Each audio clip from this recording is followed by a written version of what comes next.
최근 중동 지역에서 벌어진 이스라엘과 하마스 간의 무력 충돌을 보면서 수많은 사람들이 사망했다라는 보도를 보게 되니까 안타까움만 앞서게 됩니다. 하마스 측에서 패러글라이딩 또 부르도저로 철촉을 밀고 또 오토바이 타고 그 이스라엘 마을들을 습격해서 수많은 인명들을 살상하고 또 더 나가서 많은 사람들을 인질로 잡아가지고 가자 지역으로 끌고 갔다라는 그런 소식에 참 우리들의 마음을 무겁게 합니다. 그 중에서 특별히 더 우리의 마음을 아프게 하는 건 어린 딸, 8살 된 딸을 잃어버린 그 아버지의 그 눈물 섞인 미소라라는 것입니다. 그 아버지 토마스 핸드라는 사람은 아내와 사별하고 8살 된 딸만 데리고 함께 살고 있었는데 하마스가 넘어온 그날 그 딸이 친구의 초청을 받아가지고 처음으로 친구 집에 가서 잠을 자던 그런 때라는 것입니다. 그런데 그 새벽에 하마스가 쳐들어오게 되니까 딸의 생사가 끊어지게 됩니다. 그도 간신히 피신했다가 살아남았는데 결국은 이틀 후에 들려온 소식은 딸의 시신이 발견되었다라는 통보라는 것입니다. 그런데 그렇게 이스라엘 정부를 통해서 딸의 시신이 발견되었다라는 소식을 들을 때 그가 미소를 지었다라는 것입니다. 사람들이 물어봅니다. 왜 딸의 죽음의 통보에 미소를 지었습니까? 그때 그가 이내 눈시울이 붉어지면서 하마스가 가자 지구에 있는 사람들에게 어떠한 짓을 할 것을 안다면 이것은 죽음보다 더 나쁜 일이 될 것이다. 물과 음식 없이 어두운 방에 갇혀서 또 지하에 갇혀서 매 순간 고통받는 일보다는 차라리 죽은 것이 축복이라. 그 생각이 들어서 가장 우려할 만한 예상할 수 있는 생각 중에서 이것은 가장 좋은 소식이었기 때문에 내가 미소를 띄울 수가 있었다. 그렇게 고백을 했다라는 것입니다. 테러 집단도 아니고 어쨌든 남의 나라 사람 200명을 넘게 인질로 끌고 가는 그러한 세상. 이런 걸 보면서 참 우리의 마음이 미어집니다. 그런데 또 일부에서는 그렇게 얘기합니다. 하마스가 이렇게 공격하기 이전에 수십 년 동안 이스라엘 나라가 가자 지구에 창살 없는 감옥처럼 핍박을 한 걸 보면은 그 문제의 근원은 이스라엘이라 그렇게 주장하는 측도 있다라는 것입니다. 저는 이러한 것을 보면서 이거는 우리나라도 마찬가지였구나. 바꿔 말하면 서로 잘잘못을 따르다 보면은 한도 끝도 없는 도돌이표 되는 문제라는 것입니다. 그럼 여러분, 이런 갈등은 어떻게 해야지 멈춰지게 됩니까? 그것은 남을 원망하고 남을 지적하기보다는 오히려 우리의 삶에서 감사를 배우게 되면 이런 갈등이 해소될 줄 믿습니다. 사실 여러분, 우리가 사는 지금 이 땅의 현실도 여러 가지 갈등과 고민 속에서 사는 것 아닙니까? 근데 그러한 갈등과 고민 속에서 내가 내 삶을 사지만 솔직히 우리의 삶을 내면으로 들어와 보면 나도 나 자신을 모르는 게 인간이라는 것입니다.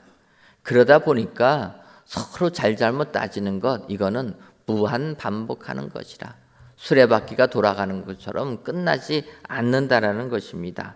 그러면 이것을 끝날 때는 우리는 이런 삶 속에서 감사거리를 찾고 감사를 배우게 되면 이런 삶에서 벗어나는 은총자들이 다 되게 될 줄 믿습니다. 그래서 오늘 본문 디모데전서 1장 12절을 보면 나를 능하게 하신 그리스도 예수 우리 주께 내가 감사함은 나를 충성되이 여겨 내게 직분을 맡기심이니 이렇게 사도 바울이 고백하고 있다라는 것입니다. 사도 바울은 나를 능하게 하신 그리스도 예수 우리 주께 내가 감사함은 사도 바울은 예수님께 감사했다라는 것입니다. 하지만 사도 바울의 삶을 보게 되면 그가 과연 그의 삶을 보면서 감사할 수 있을까? 사도 바울의 그 삶의 모습은 사도 바울이 꿈꿨던 삶은 아니라는 것입니다. 우리가 알듯이 사도 바울은 길리기아 다수에서 태어나서 예루살렘으로 유학 온 청년이었다라는 것입니다. 여러분, 우리가 청년 시대에 꿈을 꿉니다. 그리고 그 꿈을 이루기 위해서 유학도 가는 사람들이 있습니다. 유학 가는 사람들은 어떠한 생각합니까? 내가 지금 유학 생활은 외롭고 힘들고 고생하는 길이지만 내가 이것을 다 마치고 나면 나에게는 내가 원하는 꿈, 축복이 보장될 것이라 생각하고 유학을 간다라는 것입니다. 사도 바울도 마찬가지라는 거예요. 다소에서 예루살렘으로 유학을 옵니다. 그리고 당대 최고의 율법학자라고 하는 가말리알의 문화생으로 들어갔다라는 것입니다. 그것을 바꿔 말하면 사도 바울이 꾸었던 그 꿈은 비록 다소에 살았지만 자기는 유대인으로서 이스라엘 민족의 지도자 되기를 원했다라는 것입니다. 그래서 예루살렘에 일찍이 가족과 떨어져서 유학하면서 지도자의 그 꿈을 이루기 위해서 열심히 공부했던 사람이었습니다. 열심히만 하면은 둘째 가라면 서러울 정도로 그렇게 율법에 정통하고 공부했습니다. 그래서 예수 믿는 사람을 잡아 죽이는 때까지 열심히 냈던 게 바울이라는 것입니다. 그런데 그가 다메섹에 예수 믿는 사람 픽박하러 가다가 그 길 중간에 부활하신 주님을 만나게 됩니다. 그리고 나서는 그가 꿈이 변해버렸다는 것입니다. 그는 예수님을 만난 다음에 그가 꿈꾸었던 그 꿈은 헌신짝같이 버리고 주님께서 주신 사명을 향하여 달려갔다라는 것입니다. 그러면서 오늘 디모데서를 보면 주님께 감사했다라는 것입니다. 여러분, 내 꿈을 버리고 내 꿈을 포기하고 주님이 주신 그 꿈에 감사할 수 있는 사람이 몇 명이나 되겠습니까? 그런데 사도 바울은 내가 주님이 꿈에 동참함을 감사했다.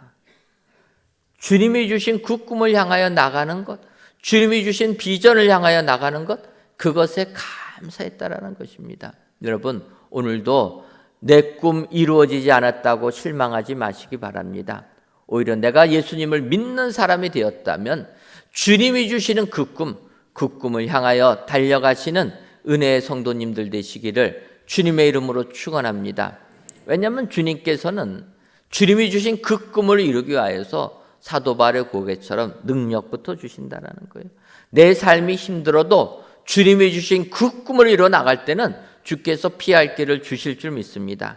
그래서 고린도전서 10장 13절을 보면 사람이 감당할 시험 밖에는 너희가 당하는 것이 없나니 오직 하나님은 미쁘사 너희가 감당하지 못할 시험 당함을 허락하지 아니하시고 시험 당할 즈음에 또한 피할 길을 내사 너희로 능히 감당하게 하시느니라.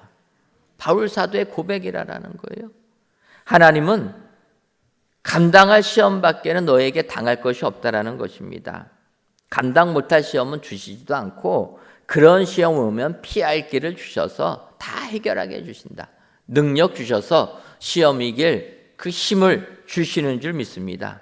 그래서 우리는 이 세상을 살면서 내가 원하는 그 모습, 내가 꿈꾸던 그 꿈이 이루어지지 않아도 주님이 주신 그 꿈이 나에게 있다라면 우리는 감사해야 될 줄 믿습니다.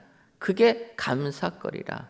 인생을 살아가는데 최고의 축복이 되는 줄 믿습니다. 그래서 오늘 이 시간 사도 바울이 우리 주께 감사한 것이 무엇인가 이 시간 살펴보시고 오늘도 우리 주님에게 감사하시는 은혜의 모든 성도님들이 되시기를 주님의 이름으로 축원합니다.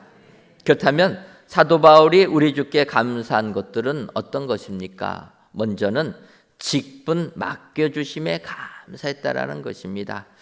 오늘 보면 디모데전서 1장 12절 하반절을 보면 나를 충성되이 여겨 내게 직분을 맡기심이니 직분 맡겨주심에 감사했다라는 것입니다. 근데 우리는 직분 그러면 목사요, 장로요, 권사요, 집사요 이런 것만 직분이라 그렇게 생각을 하게 되는데 그것도 직분이지만 오늘 이 본문에 나오는 직분이란 단어는 헬라어로 디아코니아라 이렇게 얘기합니다. 우리가 흔히 듣는 봉사, 섬기는 일, 식사에 시중을 두는 일, 이 봉사의 일이라는 거예요. 그러면 이런 봉사는 어느 누구나 다 할 수 있게 될 줄 믿습니다. 그래서 나에게 봉사할 수 있는 축복 주신 것, 이것을 감사했다라는 거예요. 우리 찬양대로 봉사하실 때 감사하십니까?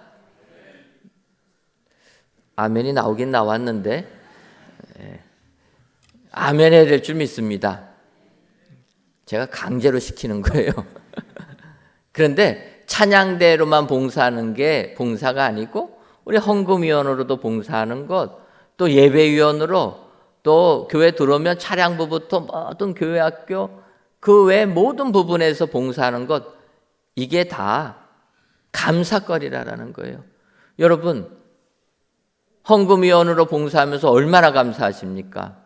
근데 여러분, 이것이 감사해야 된다는 거예요. 왜 그렇습니까? 내가 감사할 수 있다는 거, 그것은 믿음이 있으니까 감사하는 것 아닙니까? 내가 봉사할 수 있다는 건 건강하기 때문에 봉사하는 것 아닙니까? 우리가 하나님께 봉사할 수 있으면 감사해야 된다는 것입니다. 어떤 분들은 다른 건 못해도 내가 기도로 후원해 주겠습니다. 여러분, 기도도 봉사하는 겁니다. 예수님 이 땅에 오셨을 때 그 과부가 기도로 섬겼다 하지 않습니까? 봉사했다라는 거예요.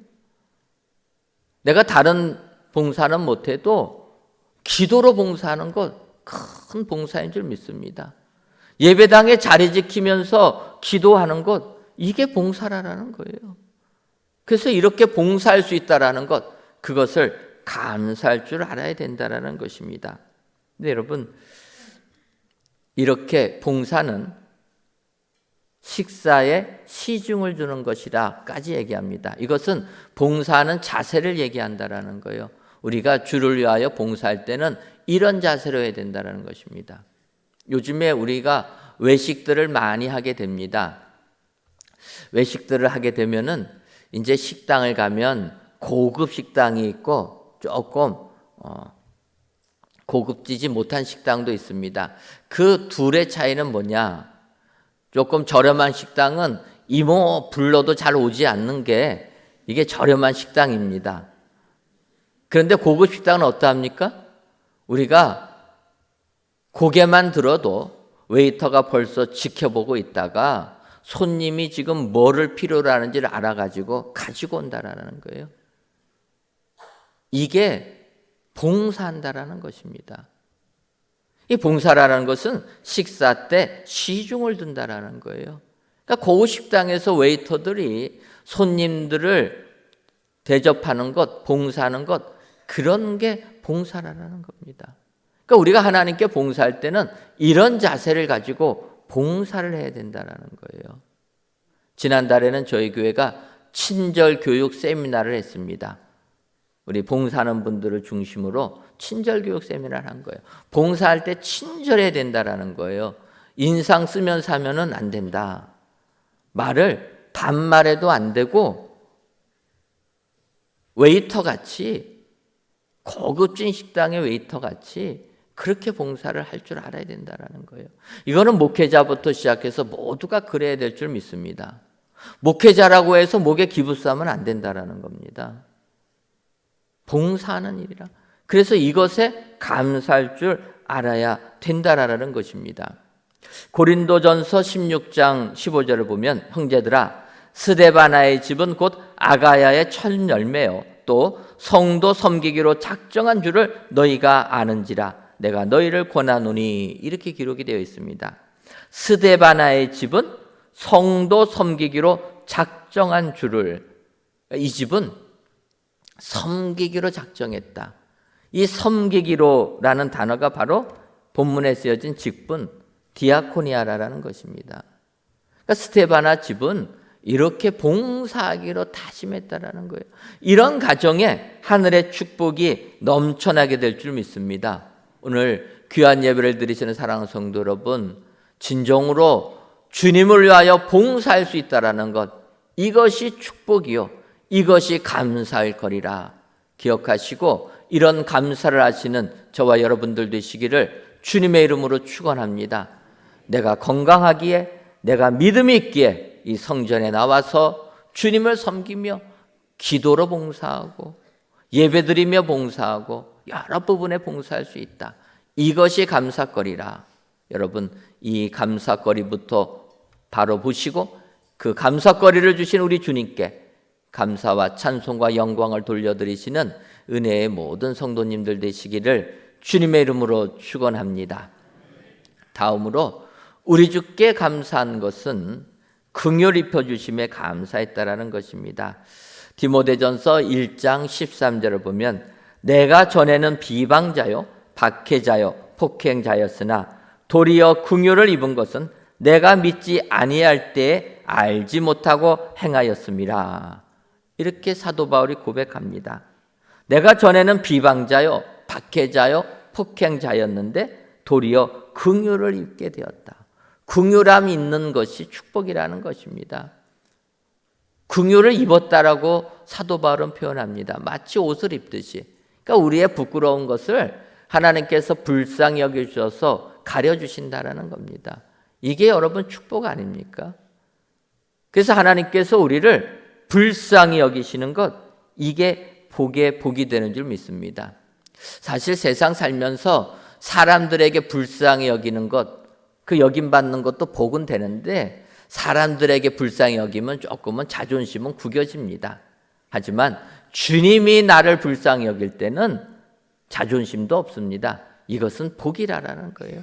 세상 살면서 주님으로부터 긍휼을 덧입는 것, 이것처럼 복된 것이 없다 기억하시고 이런 불쌍히 여겨주시는 우리 주님, 그 주님께 감사하시는 저와 여러분들 되시기를 바랍니다.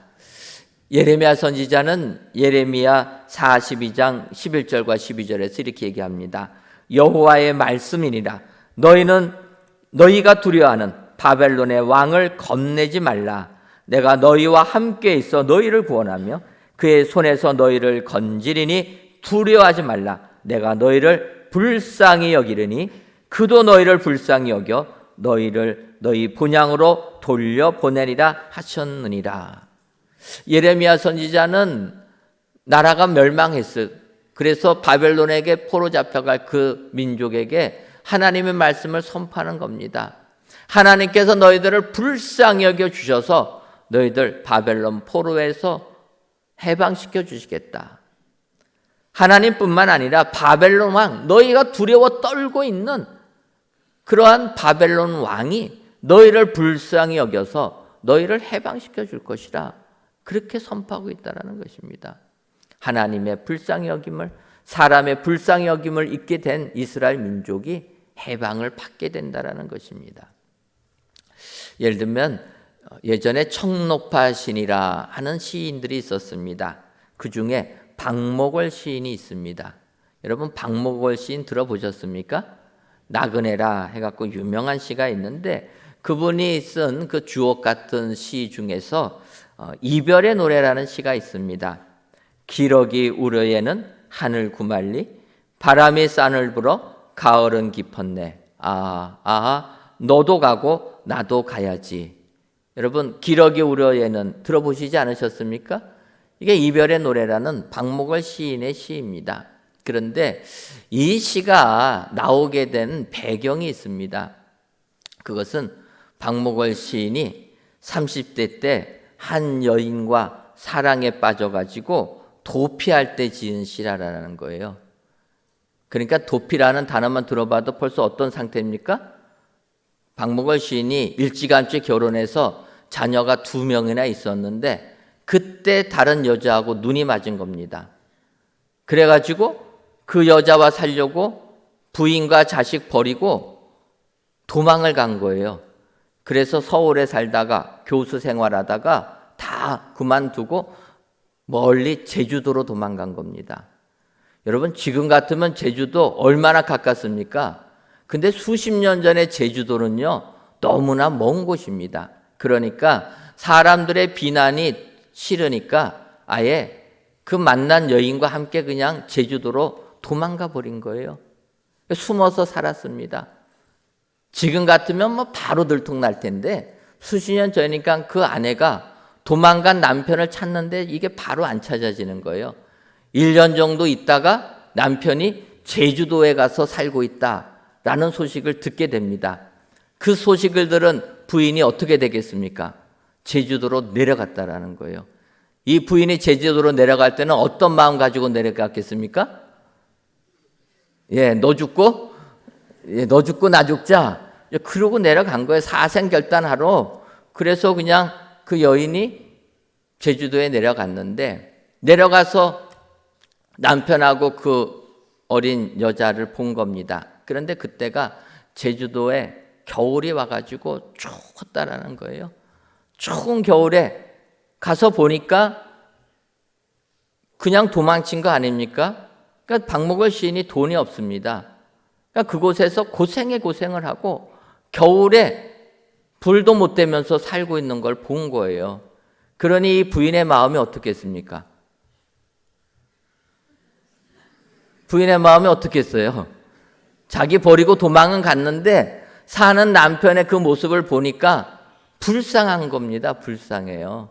그래서 너 죽고 나 죽자 하려고 갔다가 그 부인의 마음이 바뀌어가지고 추운 날 떨고 있으니까 남편 내복, 그 다음에 불륜녀 내복. 제가 이 말씀 들으니까 왜 불륜녀에게 내복 주냐고 그러시는데 좌우지간 그 여인, 부인은 불륜녀 내복까지 챙겨가지고 떨지 말라고 주고 가지고 갔던 돈까지 주고 그냥 서울로 돌아왔다라는 거예요. 이 여인의 마음은 어떤 마음이겠습니까? 저는 그 박목월 시인의 부인의 그 마음은 아마 예수님의 마음이다. 이런 생각을 하게 된 것입니다. 어떻게 그러고 올 수가 있습니까? 뭐 남편에게까지는 내복을 준다 해도 어떻게 그 여인에게까지 내복을 주고 나올 수가 있겠습니까? 근데 그 여인은 그들을 불쌍히 여겨가지고 그러고 주고 나왔다라는 거예요. 그래서 그 부인이 돌아오고 나니까 박목월 시인이 충격을 받습니다. 내가 이렇게 살면 안 되겠구나. 그래가지고 이제 그 여인하고의 관계를 청산하고 박목월 시인이 서울 부인에게로 돌아왔다라는 것입니다. 여러분, 박목월 시인이 이렇게 그 바람난 여인하고 청산할 때 그때 쓴 시가 이 이별의 노래라는 거예요. 그래서 그 불륜녀에게 주고 떠난 겁니다. 우리는 이 이별의 노래를 가곡으로 열심히 부르는데 사실은 그 내용은 좀 그렇지 않습니까? 불륜녀에게 이별을 통보하는 그 내용이에요. 제가 느끼는 건 시인은 불륜을 저지를 때도 멋있다 이런 생각을 했습니다. 시가 나오는 거예요. 근데 이렇게 하고 이제 박목월 시인이 가정으로 돌아오게 되고 가정이 회복하게 됩니다. 근데 이제 이 박목월 시인의 가문을 보게 되면 그 어머니가 예수님을 믿고 변화가 된 겁니다. 그래서 그 가정이 복음화가 된 거예요. 그래서 열심히 그 어머니가 믿음 생활하면서 교회를 세우고 교회의 기둥 같은 역할을 했던 거라는 겁니다. 그리고 이제 이러한 일들이 있었을 때 제가 그 박목월 시인의 부인을 주님의 마음이 같다 얘기한 게 나중에 그 교회 역사를 보니까 박목월 시인도 변화가 돼가지고 그 교회 장로로 봉사했다라는 것입니다. 그런데 그 부인도 여자 장로로 봉사를 했다라는 거예요. 더 나아가서 박목월 시인의 아들도 그 교회에서 장로로 봉사를 하고 있다. 여러분, 이것을 보게 되면 불쌍히 여긴다라는 게 얼마나 중요한 것인가 그걸 깨닫게 된다라는 것입니다. 만약에 그 박목월 시인의 부인이 그 제주도에 사는 그들을 보고 분노에 가득해서 거기서 그냥 난리 피우고 돌아왔으면 이런 일이 일어났겠습니까? 그런데 그 부인은 불쌍히 여겼다라는 거예요. 바람난 원수 같은 그 여인 보면서도 불쌍히 여겨서 내복까지 줬다라는 것입니다. 그럴 때 그 가정에 회복이 일어나게 되었다. 그것은 결국 믿음이 있었을 때 가능했다라는 것입니다. 예수님의 마음이 우리에 있으니까 용서할 수가 있다라는 거예요. 주님 생각하면 용서 못할 것이 어디 있습니까? 어떠한 잘못을 해도 예수님 생각하면 우리는 다 용서할 수 있다라는 것입니다. 그래서 이때부터 박목월 시인이 변화가 돼서 열심히 주님 섬기고 아들도 교회를 섬기는 축복의 가정이 되었다라는 것입니다. 많은 일반 사람들이 박목월 시인은 그렇게 평가합니다. 그가 젊었을 때의 작품은 어찌 보면은 세상 서정적인 거였지만 나이 들어서 쓴 시를 보게 되면 그는 신앙으로 귀한 예수님을 알리는 이런 시를 쓴 사람이라 이렇게 평가했다라는 것입니다. 어찌 보면은 이러한 그의 삶을 통해서 그가 변화를 받아 신앙적인 시를 쓰는 이런 시인이 되었다라고 볼 수가 있다라는 것입니다. 여기서 알 수 있는 건 긍휼하심을 받는다라는 거예요. 예수님의 불쌍히 여김을 받게 되면 우리의 삶은 이 같은 축복의 삶이 다 되게 될 줄 믿습니다. 그래서 사도 바울은 주님의 긍휼하심을 입은 것에 감사했다. 여러분, 오늘도 주님이 나를 불쌍히 여기셔서 나를 구원해 주시고 나에게 능력 주셔서 주애를 감당할 수 있는 은혜를 주셨다. 여러분 기억하시고 오늘 주님이 나를 불쌍히 여겨주심, 그 여겨주심에 감사하시는 은혜의 모든 성도님들 되시기를 주님의 이름으로 축원합니다. 마지막으로 사도 바울이 우리 주께 감사한 것은 은혜 부어주심에 감사했다라는 것입니다. 디모데전서 1장 14절을 보면 우리 주의 은혜가 그리스도 예수 안에 있는 믿음과 사랑과 함께 넘치도록 풍성하였도다. 이렇게 말씀하고 있다라는 것입니다. 주의 은혜가 우리에게 풍성하게 부어주는 것, 이것이 진정한 복이라는 것입니다. 은혜를 받으려면은 넘치도록 풍성하게 받아야 된다라는 것입니다. 은혜를 찔끔찔끔 받는 것은 복되지가 않다라는 것입니다. 예를 들면은 일본과 이 중국의 그 음식 문화들을 우리는 생각해 볼 때가 있습니다. 여러분, 일본에 가서 우리가 식사를 하게 되면 일본 사람들은 음식을 어떻게 줍니까? 뭔가 음식을 주문하면 주문한 그 음식에 반찬이 나오는데 반찬은 단무지 2쪽 뭐 이렇게 나옵니다. 그래서 우리나라에서 먹던 습관대로 먹으면 우리나라는 반찬은 많이 나오지 않습니까? 그리고 반찬은 얼마든지 달라고 하면 다 갖다 줍니다. 그런데 일본에서는 밥이 나오고 반찬이 조금 나오는데 좀 더 먹으려고 하면은 돈을 내야 된다라는 거예요. 그러니까 돈 없는 우리가 일본 가서 식사할 때는 어떻게 됩니까?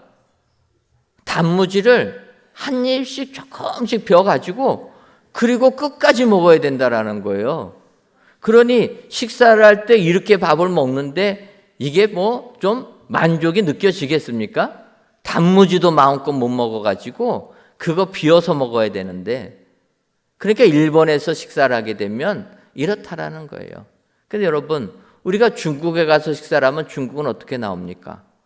중국은 음식이 그만 나왔으면 좋겠다 싶은데도 계속 나오는 거예요. 우리나라에서 먹던 식으로 우리는 어떻게 먹습니까? 음식 처음에 나오면 신나게 많이 먹지 않습니까? 벌써 배가 부른데 중국은 이제 시작인 거예요. 그런데 보면은요, 나중에 나오는 게 맛있는 게 나오는 겁니다. 안 먹을 수는 없고 머리가 나빠갖고 먼저 맛없는 거 다 먹어가지고 배는 부르고 그럴 때 고민하면서 먹는 거예요. 근데 그렇게 먹고 나면은요, 야, 정말 잘 먹었다라는 생각이 든다라는 거예요. 찔끔찔끔 먹어갖고는 이게 잘 먹었다라는 생각이 안 든다라는 것입니다. 우리가 믿음 생활하면서 믿음 생활도 이와 같아야 된다라는 것입니다. 우리가 주의 은혜를 받을 때는 정말 넘치도록 풍성하게 받아야 된다라는 거예요. 그냥 찔끔찔끔씩 받아갖고는 그게 복이 아니라는 것입니다. 은혜만큼만은 풍성하게 받아야 된다. 그래서 우리가 아는 대로 초대 예루살렘 교회 성령의 은혜가 얼마나 내렸습니까? 물 붓듯이 부어지지 않습니까? 성령의 은혜가 예루살렘 교회에 임하게 되니까 사도 베드로가 나가서 복음을 전할 때 3,000명, 5,000명이 회개하고 돌아왔다라는 거예요. 은혜가 넘치니까 말씀만 증거하면은 주께로 돌아왔다라는 것입니다. 초대 예루살렘 교회에서 7 집사님들을 피택합니다. 성령과 지혜가 충만한 그들, 충만했다라는 거예요. 넘쳤다라는 겁니다. 그 7 집사님을 피택해서 그들을 세우니까 그들이 나가서 복음 전했다라는 것입니다. 스데반 집사님은 순교의 잔을 마셔도 복음을 당당하게 전하게 되었다라는 거예요. 은혜가 넘치고 충만하니까 놀라운 역사가 임하게 된 줄 믿습니다. 그래서 우리는 은혜 풍성히 받는 것, 은혜 넘치도록 받는 것, 이것을 감사해야 된다는 거예요. 벌써 10월이 마지막을 향해 나가고 있습니다. 여러분, 올 한 해 하나님께서 나에게 부어주신 은혜가 얼마나 많은지 한번 생각해 보시기 바랍니다. 하나님은 우리에게 은혜를 주시면 찔끔찔끔 주시지 않는다라는 거예요. 은혜를 주시면 넘치도록 부어주실 줄 믿습니다. 그래서 넘치도록 부어주시는 그 은혜에 감사하는 자들, 이런 자들이 하늘의 은혜를 받는 자라 오늘 성경이 말씀하고 있다라는 것입니다. 오늘 귀한 예배를 드리시는 사랑하는 성도 여러분, 진정으로 우리 주께 감사할 게 무엇인가? 은혜 부어주심을 감사해야 된다. 기억하시고 오늘도 나에게 은혜를 베풀어 주신 우리 주님, 넘치도록 은혜를 베풀어 준 우리 주님께 감사 찬송을 하시는 은혜의 모든 성도님들이 되시기를 주님의 이름으로 축원합니다. 기도하겠습니다. 하나님, 갑자기 추워진 날씨 속에서도 이 시간 성전에서 또는 각 예배 초소에서 귀한 예배를 드리게 하시니 감사합니다. 이 예배를 기뻐 받아 주옵시고 모든 예배자들에게 감사가 넘치도록 하여 주옵소서. 이 시간 우리 주께 감사함은이라는 제목으로 말씀을 주시니 고맙습니다. 바라기는 사도 바울이 우리 주님께 감사한 것처럼 우리들도 감사의 사람들이 다 되게 하여 주옵소서. 먼저 직분 맡겨주심에 감사, 긍휼 입혀주심에 감사, 은혜 부어주심에 감사하여 찬송과 감사가 넘쳐나는 축복의 성도님들 되게 하여 주옵소서. 예수님의 이름으로 기도하옵나이다. 아멘.